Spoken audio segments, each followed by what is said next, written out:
911, what's your emergency? Yeah, I'm out by the North Cove. There's a boat here, stuck in the mud near the shoreline. Looks like it's been sitting here for a long time. Can you describe the boat? It's small, weathered, almost looks abandoned. The paint's peeling, and inside I can see an old blanket, maybe some clothing, but there's no one around. Stay there. We'll send a unit to check it out.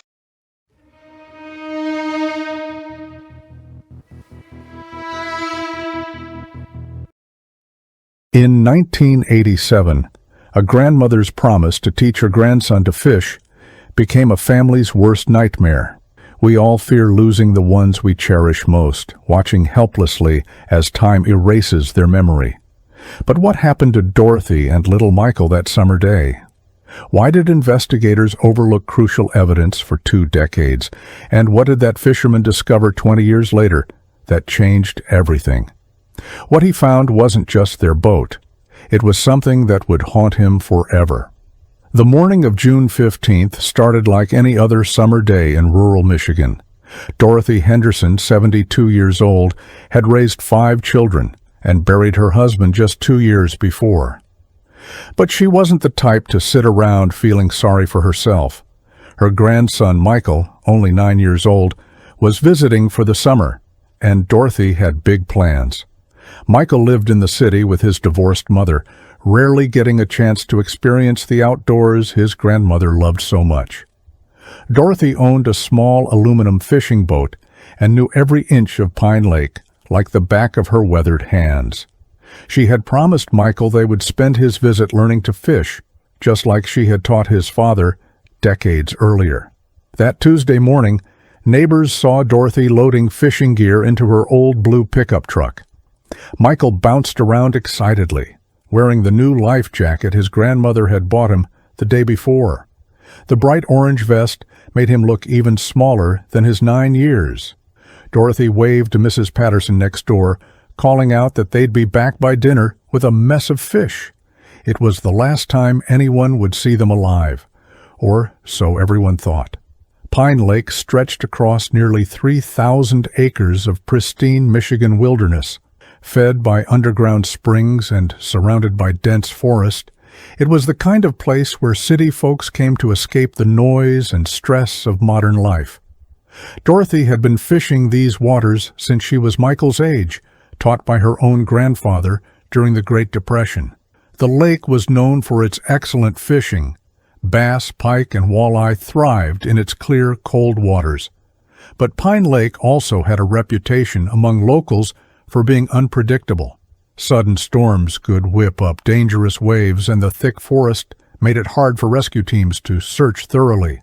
Several people had gone missing over the years, though most were eventually found safe or, unfortunately, found at all. But what made this case different would only become clear 20 years later. According to Michael's mother, Sarah, Dorothy had planned a simple fishing trip to her favorite spot on the North Shore. They packed sandwiches, sodas, and enough fishing equipment to keep a 9-year-old boy interested for hours. Dorothy even brought along an old photo album to show Michael pictures of all the fish she and his grandfather had caught over the years. The weather was perfect that morning. Clear skies, gentle breeze, water temperature just right for the fish to be biting. Dorothy's boat was old but well-maintained. She'd had the motor serviced just the week before, and the boat had never given her any trouble. The life jackets were Coast Guard approved, and Dorothy was an experienced boater who never took unnecessary risks. At 10:30 that morning, they backed the boat into the water at the public launch and disappeared into history. Sarah Henderson wasn't immediately worried when her mother and son didn't return by dinner time. Dorothy was known for losing track of time when the fish were biting, and she figured they were having such a good time that they'd decided to stay out a little longer. But when 9 o'clock came and went with no sign of them, Sarah's concern turned to fear. She drove to Pine Lake in the darkness, her headlights cutting through the empty forest roads. The parking area at the boat launch was deserted, except for Dorothy's pickup truck and empty boat trailer. Sarah sat in her car for a moment, listening to the gentle lapping of waves against the shore and hoping to hear the familiar sound of her mother's outboard motor returning across the water. But the lake was silent, too silent, and in her heart, Sarah knew something was terribly wrong. Sarah called the sheriff's department at 10:15 that night. Within an hour, volunteer rescue teams were launching boats and organizing search parties. Pine Lake might have been peaceful during the day, but at night it became a different place entirely. Dense fog rolled in from the forest, making visibility nearly impossible. The search continued for 3 days. Boats with sonar equipment scanned the lake bottom while helicopters flew grid patterns overhead. Volunteers on foot searched every inch of shoreline, looking for any sign of the missing grandmother and grandson. The local newspaper ran daily updates, and people from neighboring towns joined the search effort. But Pine Lake seemed to have swallowed Dorothy and Michael without a trace. No debris, no overturned boat, no life jackets floating on the surface. It was as if they had simply vanished into thin air, which made what happened next even more puzzling. On the 4th day of searching, rescue teams made their first discovery. Dorothy's aluminum boat was found floating upside down in a shallow cove on the far side of the lake, nearly 5 miles from where she usually fished. The boat showed no obvious signs of damage, no holes or dents that might explain why it had capsized. But here's where the story gets strange. The boat was completely empty. No fishing equipment, no tackle boxes, no sandwiches or sodas. Even more puzzling, both life jackets were missing. If the boat had simply capsized in an accident, investigators expected to find at least some of their belongings floating nearby. The absence of any personal items suggested that Dorothy and Michael had time to gather their things before the boat went under. But if that were true, where were they? And why hadn't they made it to shore? The mystery was just beginning, and investigators had no idea how much stranger it would become. Sheriff's investigators developed several theories about what might have happened to Dorothy and Michael. The most likely explanation was that they had tried to swim to shore after their boat capsized, but the cold water and distance proved too much for them. Pine Lake was deep and dark, and bodies sometimes sank so far down that they were never recovered. Another theory suggested that Dorothy might have suffered a heart attack or stroke while they were fishing. In her panic to help his grandmother, Michael could have fallen overboard, with both of them drowning before they could be rescued. The empty boat might have drifted for hours before finally capsizing in the shallow cove. A few investigators wondered if foul play might have been involved. Dorothy was known to carry cash, and there had been reports of suspicious characters hanging around the boat launch in recent weeks. But there was no evidence to support this theory, and it seemed unlikely that criminals would target an elderly woman and young boy in such a remote location. After 6 weeks of investigation, the case was officially classified as an accidental drowning. Sarah Henderson buried 2 empty coffins that summer. The funeral was held at the small Methodist church where Dorothy had worshipped for 50 years. The whole community turned out to pay their respects, sharing memories of a woman who had touched many lives and a little boy who would never grow up to fulfill his dreams. For Sarah, the worst part wasn't knowing exactly what had happened. She couldn't shake the feeling that there were pieces of the puzzle still missing, questions that hadn't been asked or answered. But the investigation was closed, and life had to go on. She sold her mother's house and moved away from the painful memories that surrounded Pine Lake. Years passed. The case faded from local memory, becoming just another tragic story that old-timers would occasionally mention when someone else went missing in the area. Dorothy and Michael Henderson became statistics, 2 more names added to the long list of people who had vanished into the wilderness and were never seen again. But the lake hadn't finished with their story yet. By 2007, Pine Lake had changed considerably. New vacation homes dotted the shoreline, and the old logging roads had been paved to accommodate increased traffic. What had once been a remote wilderness area was now a popular destination for weekend visitors from Detroit and Grand Rapids. Tommy Morrison was one of the new residents. A retired auto worker from Flint, he had bought a small cabin on the South Shore and spent his golden years fishing and enjoying the peace and quiet. Tommy knew every inch of the lake by then, including areas that most people never bothered to explore. On a warm morning in August, Tommy decided to try his luck in a remote creek that fed into Pine Lake from the east. It was a difficult spot to reach, requiring a long hike through thick forest. But Tommy had heard rumors of large trout hiding in the deep pools upstream. He packed his gear and set off before dawn, hoping to beat the summer heat. What he found that morning would reopen a 20-year-old mystery and answer questions that investigators never even knew to ask. Tommy had been fishing for about 2 hours when he noticed something strange in the creek bed ahead of him. At first, it looked like a fallen log caught between two large rocks. But as he got closer, he realized he was looking at something that didn't belong in the middle of the wilderness. It was a boat, an old aluminum fishing boat lying on its side in what was now just a shallow stream but had clearly been much deeper water at some point in the past. The boat was partially buried under 20 years of leaves and debris, but Tommy could still make out the faded registration numbers on the bow. His hands shook as he cleared away the accumulated forest litter. Inside the boat, still remarkably well preserved by the cool, dry conditions, were items that made his blood run cold. Fishing rods, a tackle box, a small cooler, and strangest of all, an old photo album wrapped in what appeared to be a plastic garbage bag. Tommy Morrison had found Dorothy and Michael Henderson's missing boat. But they weren't where it was supposed to be, and that changed everything. The creek where Tommy found the boat was more than 8 miles from Pine Lake, connected only by a series of seasonal waterways that hadn't carried enough water to float a boat in decades. For the Henderson boat to end up in this location, it would have had to travel upstream, against the current, and through areas that were barely deep enough for a canoe. Tommy immediately called the sheriff's department, but the deputy who responded seemed more annoyed than interested. The Henderson case was 20 years old, and everyone involved in the original investigation had retired or moved on.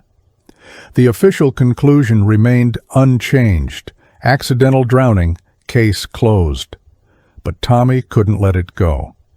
That night he called his friend Bill, a retired game warden who had worked in the area during the 1980s. Bill listened to Tommy's story with growing interest because he remembered details about the Henderson case that had never been made public.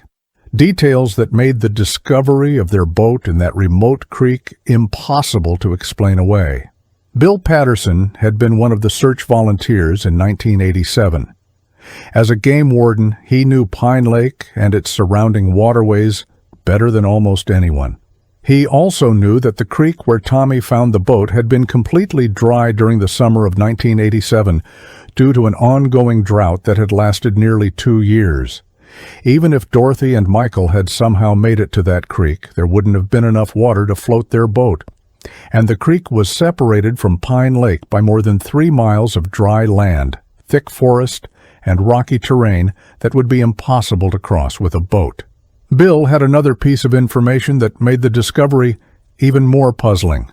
During the original search, he had specifically checked that creek and several others in the area, looking for any sign of the missing pair.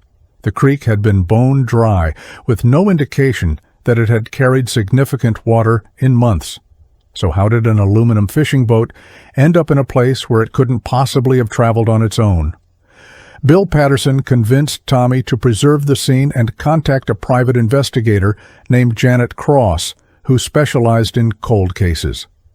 Janet had worked for the state police before retiring, and she was intrigued by the inconsistencies in the Henderson case. Janet's first step was to examine the boat and its contents more carefully. The fishing equipment was exactly what you'd expect to find on a routine fishing trip: basic rods and reels, a tackle box full of hooks and lures, a net, and a small anchor. But there were also items that raised new questions. The photo album that Tommy had found was carefully wrapped in plastic, as if someone had deliberately protected it from the elements. Inside were dozens of family photos, including several of Dorothy teaching her grandchildren to fish over the years. But strangest of all was a handwritten note tucked between the pages, written in Dorothy's distinctive handwriting. The note contained just 4 words, but they would haunt investigators for years to come. "We are not alone." That's what Dorothy Henderson had written on a small piece of paper dated June 15, 1987, the day she and Michael disappeared. The handwriting was definitely Dorothy's, confirmed by comparing it to grocery lists and letters found in her house after her death. But what did she mean? Was she referring to wildlife they had encountered while fishing, other people on the lake, or something more sinister? The note was written in pencil, and the paper showed signs of having gotten wet and then dried out, suggesting it had been written before their boat ended up in the remote creek. Janet Cross interviewed everyone who had been involved in the original investigation. Most of the sheriff's deputies had retired, but she tracked down several volunteers who had participated in the search. Their stories were consistent with the official reports, but Janet began to notice details that hadn't seemed important 20 years earlier. Details that suggested Dorothy and Michael Henderson might not have been alone on Pine Lake that day after all. Mrs. Patterson, Dorothy's next-door neighbor, remembered seeing Dorothy and Michael leave that morning.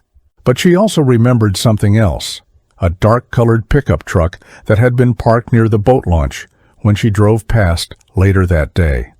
She had mentioned it to investigators at the time, but they hadn't considered it significant.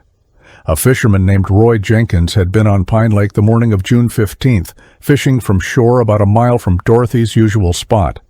He told investigators that he had heard voices carrying across the water around noon, including what sounded like a child crying or calling for help. But when he looked in that direction, he couldn't see any boats.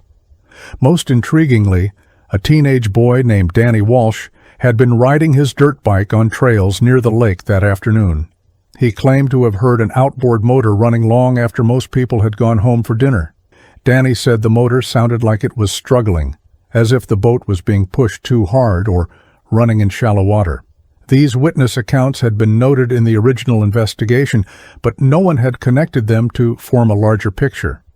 As Janet Cross dug deeper into the case, she discovered that Dorothy and Michael Henderson weren't the only people to have gone missing from Pine Lake over the years.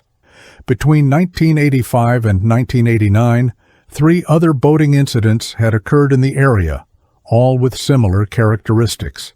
In each case, experienced boaters had disappeared without explanation. Their boats were either never found or discovered in locations that didn't match the official theories about how they had gotten there. And in each case, there had been reports of suspicious activity or unknown individuals in the area around the time of the disappearances. Janet began to suspect that the Henderson case might not have been an accident at all.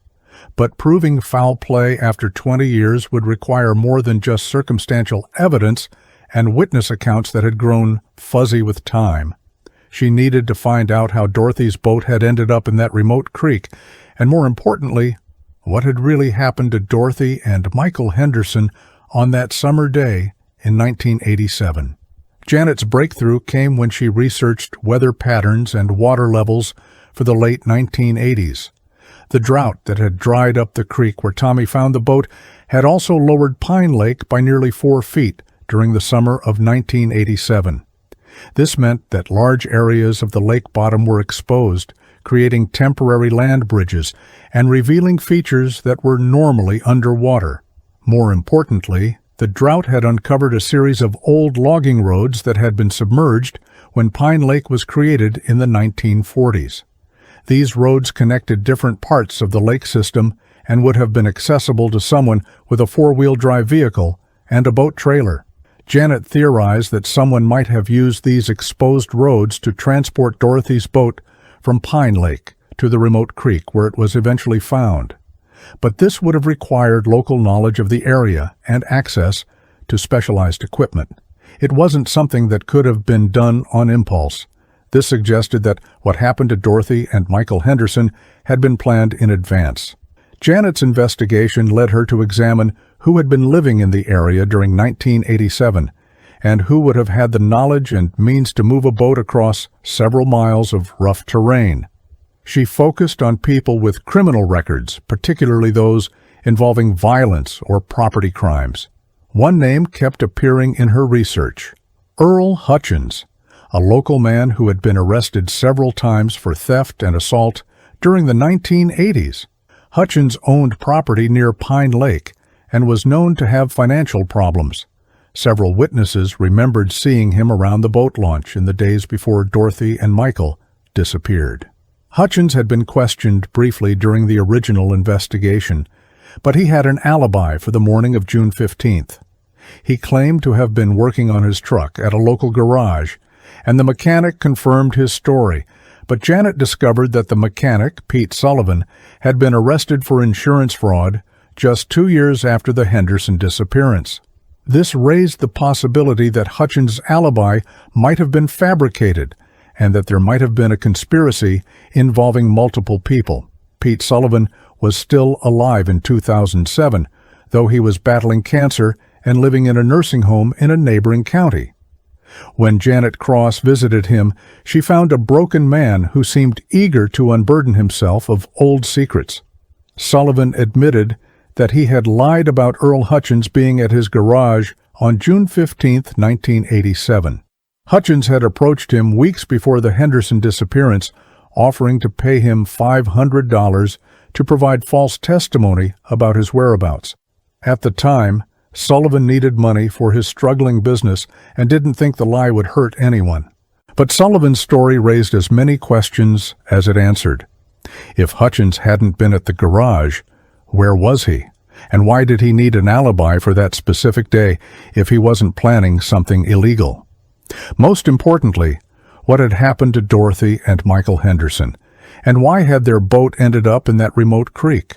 Sullivan claimed he didn't know the answers to these questions, but Janet suspected he was still holding back information. During her third visit to the nursing home, Pete Sullivan's resolve finally cracked.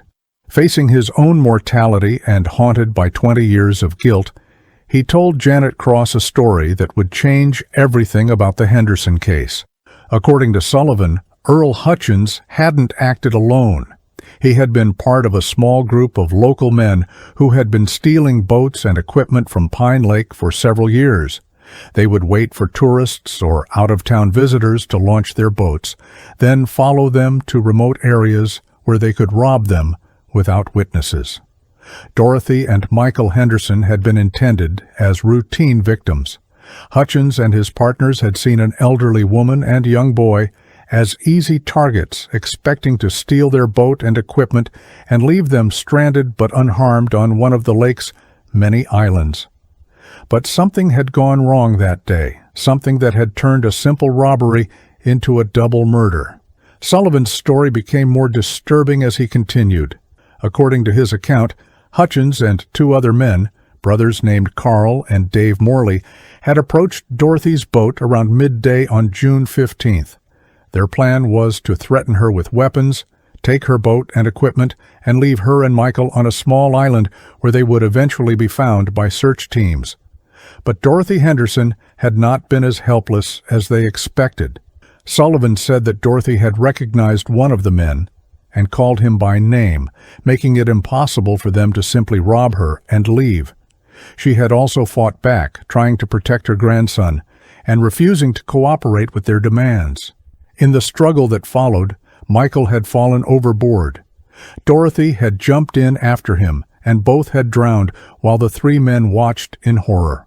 What had started as a robbery had become a double homicide, and the criminals found themselves facing murder charges instead of simple theft.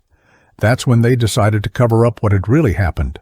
According to Pete Sullivan, Earl Hutchins and the Morley brothers had panicked after Dorothy and Michael drowned.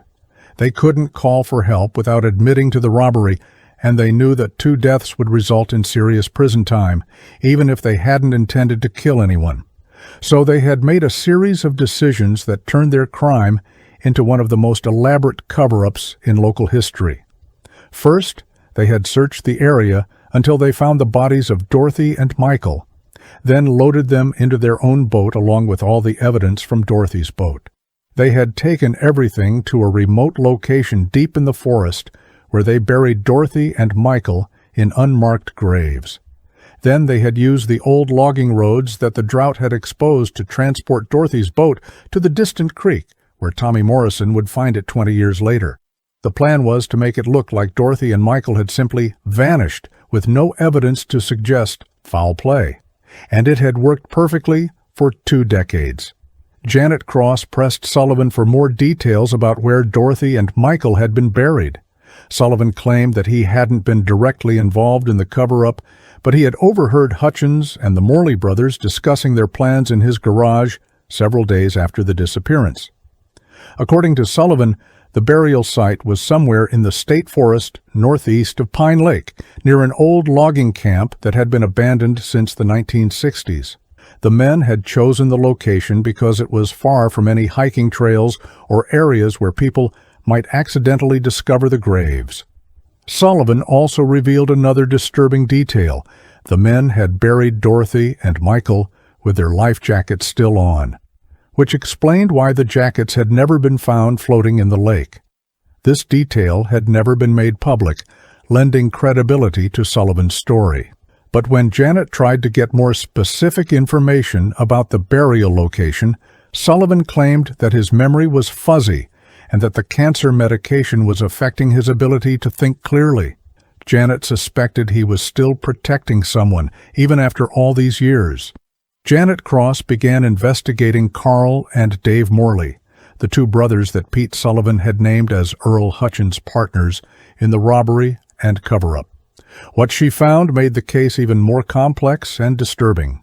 Carl Morley had died in a car accident in 1991, just 4 years after the Henderson disappearance. But according to police reports, the accident had occurred under suspicious circumstances. Carl had been driving alone on a straight, dry road in broad daylight when his truck had suddenly veered off the road and crashed into a tree. Dave Morley had left the area shortly after his brother's death and hadn't been seen in Michigan since 1992. Janet's attempts to locate him through public records and social media proved unsuccessful. It was as if Dave Morley had simply vanished, much like Dorothy and Michael Henderson had 20 years earlier. This raised new questions about what had really happened in the years following the Henderson disappearance, and whether Carl Morley's death had been as accidental as it appeared. Earl Hutchins was still alive in 2007, living in a trailer park about 50 miles from Pine Lake. When Janet Cross approached him about the Henderson case, his reaction was immediate and telling. He became agitated and defensive, claiming that he had already told investigators everything he knew back in 1987. But when Janet pressed him about Pete Sullivan's allegations, Hutchins's story began to fall apart. He couldn't explain why he had needed a fake alibi for June 15, 1987, if he hadn't been involved in anything illegal. He also couldn't account for his whereabouts during the afternoon and evening when Dorothy and Michael had disappeared. Most damaging was Hutchins' reaction when Janet mentioned the discovery of the boat in the remote creek. He claimed to know nothing about how it had gotten there, but his obvious nervousness suggested otherwise. When Janet asked him directly if he had killed Dorothy and Michael Henderson, Hutchins ended the interview and ordered her to leave his property. But Janet could see the guilt in his eyes, and she knew she was finally getting close to the truth. Janet Cross decided to take a different approach with Earl Hutchins. Instead of confronting him directly, she began gathering evidence that would force him to tell the truth. She interviewed other people who had known Hutchins during the 1980s, looking for anyone who might have information about his activities around the time of the Henderson disappearance. Her persistence paid off when she found Martha Williams, a woman who had dated Hutchins briefly in 1988.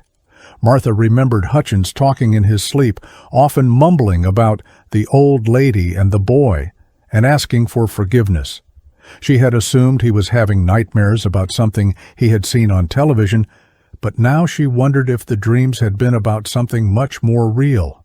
Martha also remembered Hutchins having money during late 1987 and early 1988, despite being unemployed. He had bought a new truck and expensive fishing equipment, claiming that he had won the money gambling. But Martha knew that Hutchins was a poor gambler who usually lost more than he won.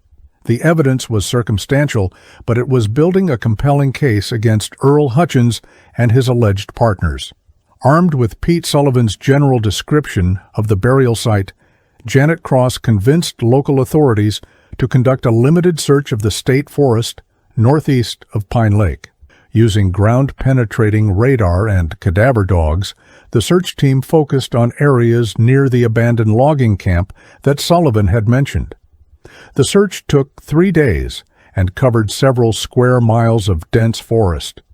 On the afternoon of the third day, one of the cadaver dogs alerted on a spot near a fallen oak tree about 200 yards from the ruins of the old logging camp.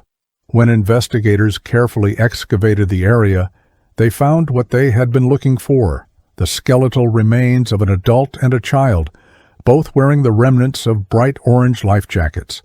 Dental records would later confirm that the remains belonged to Dorothy and Michael Henderson. After 20 years, the mystery of their disappearance had finally been solved, but their story was far from over.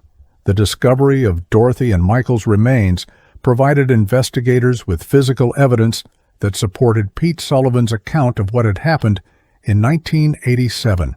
The condition of the bones showed signs of trauma consistent with a struggle, and the presence of the life jackets confirmed details that had never been made public. But the most important evidence was found buried with the bodies.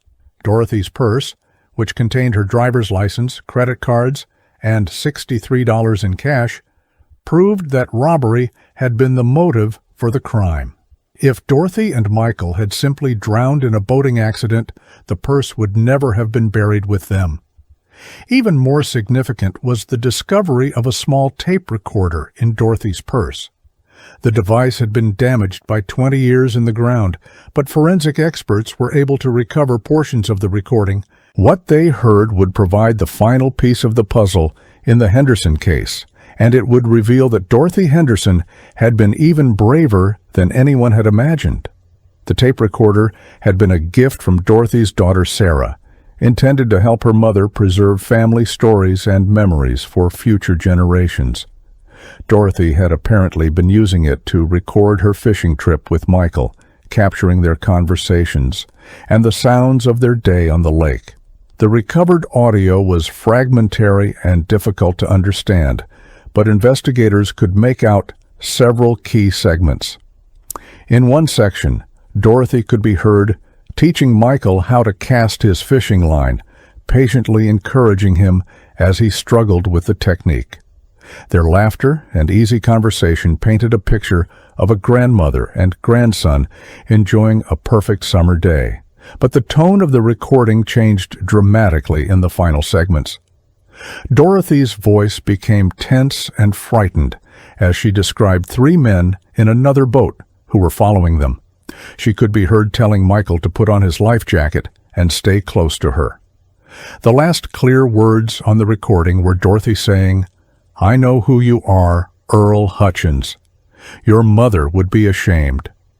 The tape recording provided investigators with the evidence they needed to charge Earl Hutchins with the murders of Dorothy and Michael Henderson. Dorothy's identification of Hutchins by name, combined with the physical evidence found at the burial site, created a compelling case that even Hutchins' lawyer admitted would be difficult to defend against. Faced with the possibility of life in prison, Hutchins finally decided to tell the truth about what had happened on June 15, 1987. His confession largely matched Pete Sullivan's account, though Hutchins tried to minimize his own role in the deaths of Dorothy and Michael.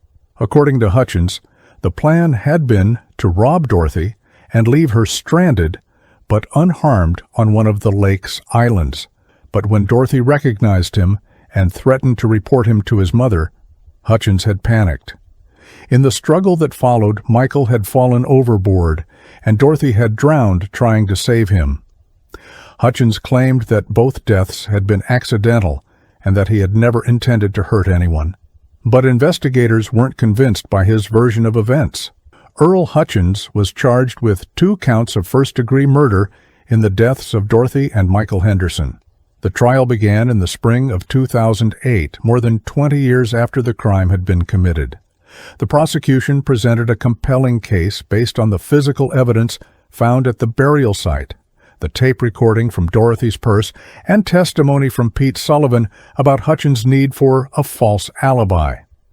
They argued that Hutchins and his partners had planned to rob Dorothy from the beginning and had killed her and Michael to prevent them from identifying the criminals.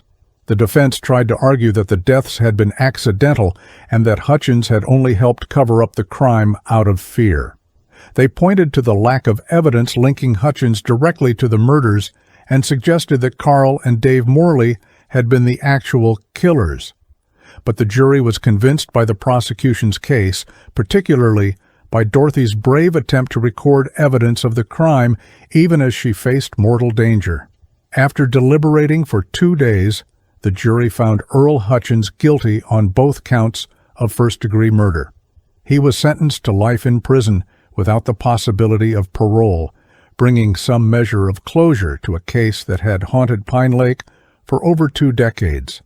Sarah Henderson, who had waited 21 years to learn the truth about her mother and son's disappearance, was present in the courtroom when the verdict was read. Through her tears, she told reporters that she was grateful to finally have answers, even though nothing could bring back the people she had lost. Pete Sullivan, whose conscience had finally compelled him to tell the truth, died of cancer just 3 months after Hutchins' conviction.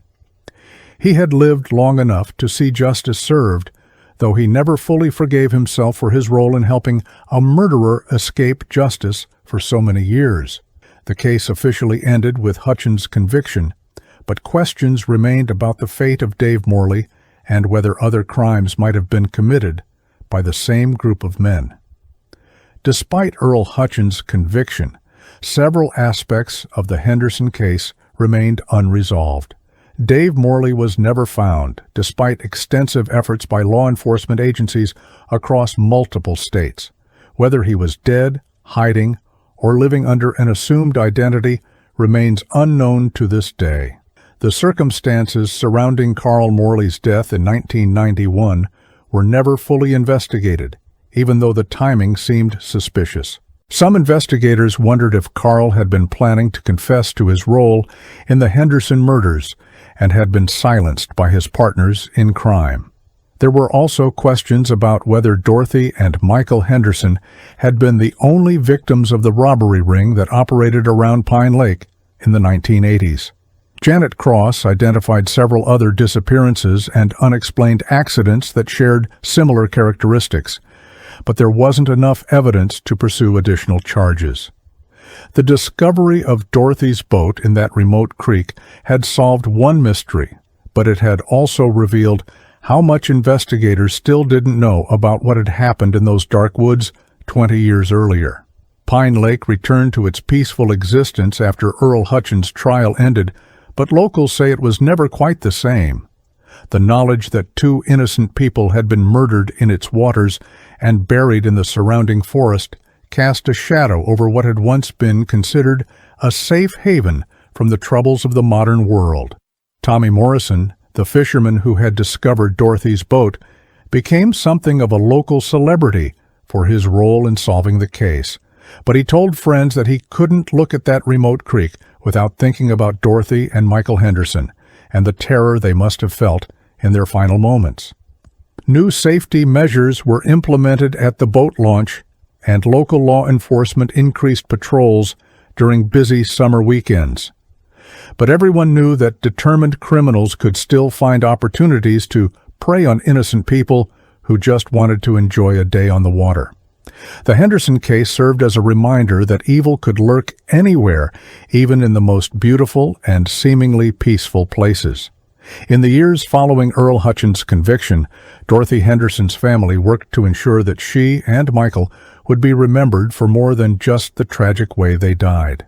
They established a scholarship fund in Michael's name to help other children experience the outdoors safely, and they donated Dorothy's fishing equipment to a local youth program. Sarah Henderson eventually returned to Pine Lake, not to fish or boat, but to visit the memorial marker that had been placed near the spot where her mother and son had last been seen alive.